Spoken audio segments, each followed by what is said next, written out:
চাঁপাইনবাবগঞ্জে ৮ দফা দাবিতে রেলপথ অবরোধ করেছে নাগরিক সংগঠন সুজন সহ জেলার সাধারণ মানুষ। এ নিয়ে আরো জানাতে সেখান থেকে সরাসরি যুক্ত হচ্ছেন সহকর্মী তারেক রহমান। তারেক, কি দাবি রয়েছে তাদের? ট্রেনের সময়সূচিতে বিলম্ব হচ্ছে কিনা জানাবেন। আর একটি বিষয় জানাবেন, এখন কি পরিস্থিতি বিরাজ করছে সেখানে?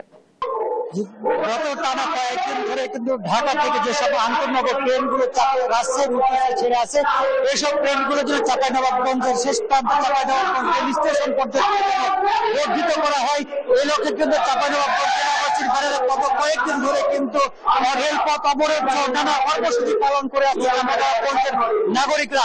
আজকে কিন্তু সকাল 10টার সময় কিন্তু চাঁপাইনবাবগঞ্জ রেলওয়ে স্টেশনে অবরোধ কর্মসূচি পালিত হচ্ছে। এই কর্মসূচিতে কিন্তু রাজনৈতিক সুশীল সমাজের নেতৃবৃন্দ, বিভিন্ন স্কুল কলেজের শিক্ষার্থী, ব্যবসায়ী সহ সব ধরনের নানান মানুষ কিন্তু অংশ নিয়েছে।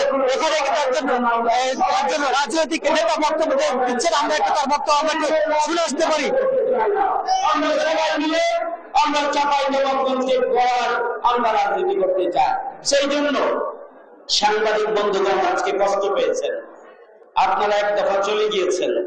আমরা আন্তরিকভাবে দুঃখ প্রকাশ করছি যে আপনারা আপনাদের সময়ের মধ্যে না হলে রিপোর্ট আপনারা দিতে পারেন না। এটা যেমন ঠিক, চাঁপাইনবাবগঞ্জের গণমানুষের এত একটি আয়োজনে এখানে সম্মানিত নেতৃবৃন্দ যারা রয়েছেন তাদের সবাইকে কাভার করা এটিও একটি আমাদের দায়িত্ব। সুতরাং সেই দায়িত্বের জায়গা থেকেই আমরা প্রোগ্রাম শেষ করা পর্যন্ত আপনাদের সহযোগিতা আমরা কামনা করছি। শুধু আজকে নয়, এরপরে আমরা দেখছি অফিসে আমরা যাবো।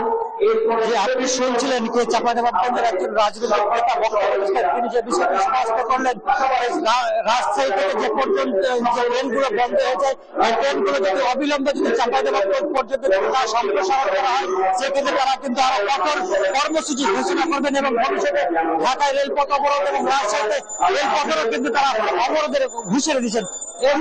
এখন এখানে সমাবেশে বক্তব্য রাখছেন তারা বলছেন এখন তারা চাঁপাইনবাবগঞ্জের জেলা প্রশাসক কার্যালয়ে গিয়ে তারা কিন্তু স্মারকলিপি দিবেন। স্মারকলিপির মাধ্যমে সরকারের কাছে দাবি জানাবেন চাঁপাইনবাবগঞ্জের যে প্ল্যাটফর্ম আছে এই প্ল্যাটফর্মটি সম্পূর্ণ হবে এবং রাজশাহী থেকে যে 4টি ট্রেন বন্ধ হয়ে যায়, এই 4টি ট্রেন থেকে চাঁপাইনবাবগঞ্জ পর্যন্ত সম্প্রসারণ করা হয়। জি, এই ছিল আমার কাছে চাঁপাইনবাবগঞ্জের রেলপথ অবরোধ সর্বশেষ পরিস্থিতি।